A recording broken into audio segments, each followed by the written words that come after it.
Hello guys, welcome back to my YouTube channel. It's your girl here again, Blessing.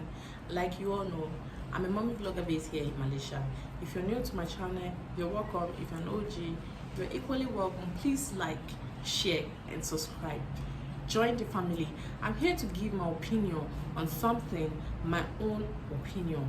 If you want us to argue, if you want us to debate on it, if you want us to communicate on it or argue about certain things maybe I might not be right or right about, please drop it in the comment section down below. I'll be happy to read your comments. I'll be happy to see your opinion about what I want to talk about today. On today's video, I want us to talk about DNA. Yes, DNA. It's a thing Nigerians don't like to talk about. I'm not kidding you. Yes, Nigerians do not like to talk about DNA. DNA is one thing I grew up in Nigeria never hearing anybody talk about, never seeing anybody question the paternity of their children. Having to travel out of Nigeria, live in other African countries and also travel to Malaysia here and have the access to steady internet, watch certain things on YouTube, see other countries, the way they live, and paternity cause, for example, I happen to understand something. The word women know who their father, the father of their children, that word, and women know who the father of their children are, it's a very big lie. Sometimes they do not know, and sometimes they know. They happen to hang the baby on whosoever is financially capable to take care of her and her children, or her child if it's just one child. In Nigeria, if you see, you will understand that Nigerian parents never really question who the father of my son's child is. Is it really for my son or not? The only area they tend to question it is when the child is grown and it's acting out of the ordinary, maybe not acting according to the family blood lineage, it's not acting like any other person in the family, then they tend to question where the child come from. In Nigeria, if you happen to want to marry, maybe your family accepts the girl in question you want to marry from your tribe, from other tribes, and the girl in question finally get pregnant at some point, maybe in marriage, maybe before marriage, nobody really see that anything can be wrong. Nigerians believe that any child that has been given birth to in marriage automatically is the father's, whether you agree or not, whether you say it looks like you or it did not look like you. Sometimes majority of the children look like the fathers, because in some situation it's very complicated. Let me give you an example. For those who live in Malaysia, or for few of my friends I know who traveled from Malaysia to Nigeria to marry, to have family and return, not that they bring them back with them, they just marry, keep them there while the wife and the children are trying to sustain their life. They are taking care of them, sha. In that area where your family tend to arrange a lady or a wife for you, who you do not know, who you do not have any understanding about, them as well do not know you, just because you want to marry, then you finally engage yourself in relationship automatically. First starting from online, you communicate, you get to know certain things about each other, hear each other's voice on a daily basis to make that relationship sealed in a certain way, best for you people, sha. In that situation now, the girl already have a man who she is having a sexual relationship with, might not be serious, because that one do not want to get married to her. You who want to get married to her, you live outside Nigeria, you want her to wait for you for 3, 4, 5 years, then you finally return back to this person in question, having this illusion in your head that this person is not having sexual intercourse with nobody. I don't want to go into that area, but let's just jump over that question. Believing that the person is not having sexual intercourse with the person, maybe you feel like, okay, hence I talk to her every hour, every 2 hours, every 3 hours, I know what she's doing. On getting to Nigeria, you get her pregnant, you travel, hearing rumors like, this your woman, you don't turn this, or it's moving up and down, or certain people or certain rumors from family or friends are coming in. Nigerians do not really do DNA. Yes, they don't really believe in that word DNA. Hence the woman said the child is yours. hence the family said he looks like us, is your child, then it's automatically yours. Nigerians don't like to hear that word DNA. And the only reason Nigerians ever attempt for a DNA is when they want to travel out of the country. It's when they find work outside Nigeria and want to travel with their family. That is when they ever have the clue, the knowledge that this child that will be fathering for more than 3 years or 4 years or as long as it may is actually not theirs. And in that situation, yes, don't get me wrong, sometimes babies are exchanged in the hospital. I said it. Yes, some people exchange babies in the hospital. Your child might be exchanged. Sometimes your child might just come and tell you your baby is dead, and you believe your baby is dead and you move on. In some situation whereby the child was not dead or neither was any of them exchanged, and you have that situation of DNA, the woman will never agree, because growing up in Nigeria, even our mother's mother did not follow the rule of DNA, did not follow the rule of this is this person's child, or let's find out if this is this person's child. They follow that rule of, yes, we are married. If you are married in Nigeria, if you are in a marriage, they expect faithfulness. They expect any child you bring out of that marriage to be yours. But truly, it's not what it is, because the truth is bitter. Most women realize that their husbands are impotent. They choose to go outside. You might be wondering, why am I really talking about DNA? Why am I really talking about women and DNA? I'm talking about it because a lot of women of recent has been humiliating themselves. Yes, they have been humiliating themselves. Starting from the point of a wife who was videoed by a pastor, and the video surfaced online. She was not fertile before, according to the story, that she wanted children, or she wanted a baby. She wanted to get pregnant by having a baby, and the pastor was sleeping with her to be able to help her achieve her aim. That is one of what I'm talking about. Allow your husband to understand in that situation that it is a possibility that another man also can be the father of their children, or their daughters are allowed to go outside, get pregnant from other men, bring the children in to bear their father's name. They never really know who their father is. They never really have the knowledge who my biological father is, except maybe family member choose to use this as an insult. You will be bastard, sorry, or you will be this, or you will be that. That is when you know that truly there is a problem. My mother do not know who my father is. I truly do not even know where I come from, or who my biological father looks, as in how he looked like. We are living under this pretense of nobody is a cheat, nobody is a liar, nobody is this, nobody is that. Even the men admit sometimes that they cheat. Yes, they cheat. They ask for forgiveness. The truth is, in Nigeria, you cannot cheat on your husband and be able to come outside to tell him you've cheated on him. You will not dare. That is one of the reasons a lot of women don't come outside to talk about it. If they talk about it, it means their marriage has ended, and it's an abomination. Let me give you an example. For those who live in the diaspora, you want to go back to Nigeria to marry. I'm not telling you who you want to marry is a saint or it's not a saint. Understand this logic that that person might be having a sexual intercourse with someone else you have no clue or knowledge of. Just because you're calling the person 24 hours in a day doesn't mean they cannot cheat on you. Just because the person is calling you 24 hours in a day doesn't mean you cannot cheat on the person. If you can do it successfully, believe yourself and argue with yourself that they will cheat on you, okay? They will sure do it to you too. It's the truth. It's the bitter truth. It is hard for you to see Nigerian girls wait for you for long.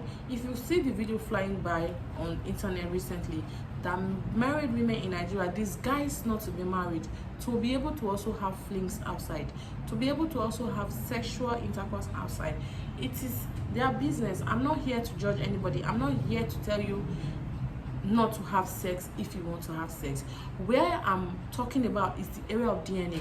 If you're having fling outside, if you're having sex outside your marriage, accept the fact that there is a possibility that the child might not be your husband. Yes, don't get me wrong. In Nigeria, you dare not say to your husband that you cheat. It's not possible. You dare not have the guts, the liver to be able to confess to your husband. Not these days that people confess to their boyfriend, I cheat on you, you were not around, I had sex with somebody. In Nigeria, you do not have that privilege. You do not have the boldness, the nerves, the balls to be able to say such thing to your husband. It is a taboo. If you even say it, your marriage will end. I mean it for meaning it. Your marriage will end.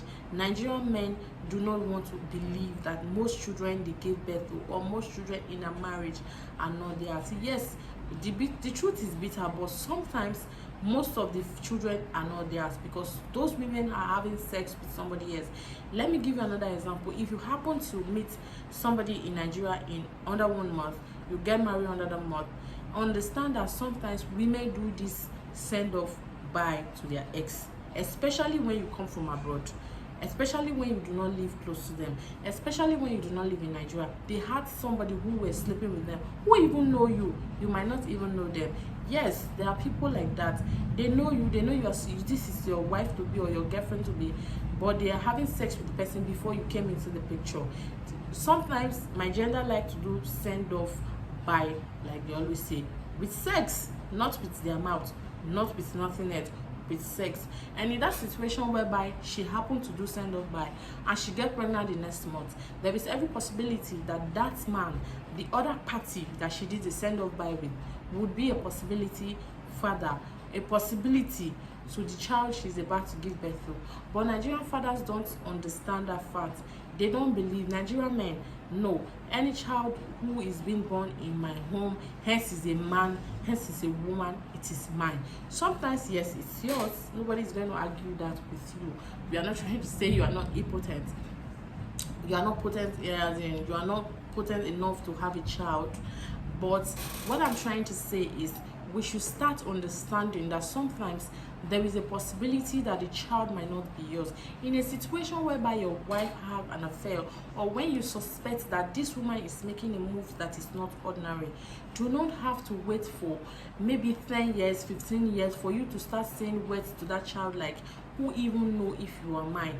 Sometimes when you find out that this child is not yours, agree for a DNA. I won't blame Nigerians because the common Nigerian man might not be able to afford a DNA.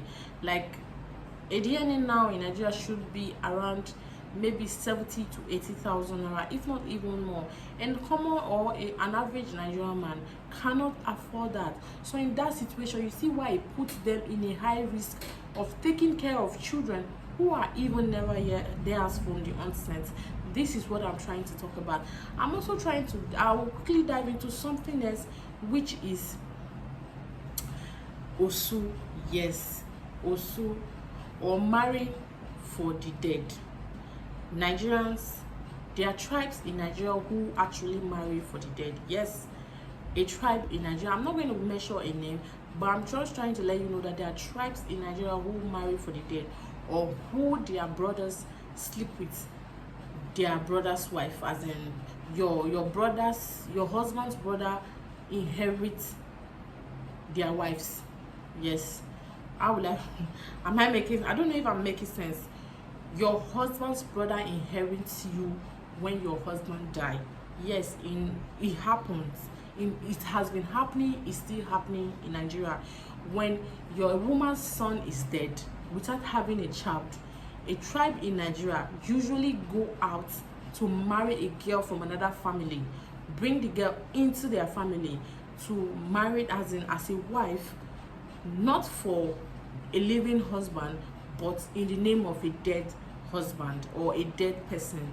And they now allow you to go out, have sex with other people, even the family member of the dead husband can as well choose to come and be sleeping with you, get pregnant, give birth to a child in their name.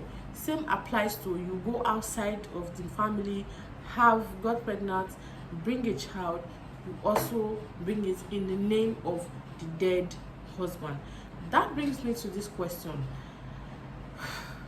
Do you really think it's necessary? Do you really think somebody who is dead can have children? I don't understand. That is punishment. Because how can you tell your fellow woman, a girl like you, a woman like you, just because she's on the younger side, to come and marry your dead son, to go outside to have affairs with other people for the name, in the name of your dead son? You've even passed a certain age that you can't even understand how she feels. You don't even understand what it takes for somebody to be going through that kind of situation, because you, the mother, have never you've never even put yourself in that situation before. It happens. In the other scenario of when you actually got married to a man in the family and the man passed on, is dead, if I should put it well, the younger brother inherits you. When I mean inherit you, I actually mean sexually inheriting you. Whether it takes care of you or not, it doesn't really matter, but he inherits you sexually. He inherits your children and try to take care of you and your children the little way he can. It doesn't mean he inherits you because he's single. No, he inherits you because you are his concubine now. He has a wife and children, a family of his own, but you are also his responsibility because your husband is dead. He comes to sleep with you as a widow, his brother's wife, and also take care of you if they are good people sometimes. But if they are not good people, you take care of yourself, but they still do what they want to do because traditionally they have inherited you as a wife. And talking about Osu in question, Osu is a thing, a tribe practice.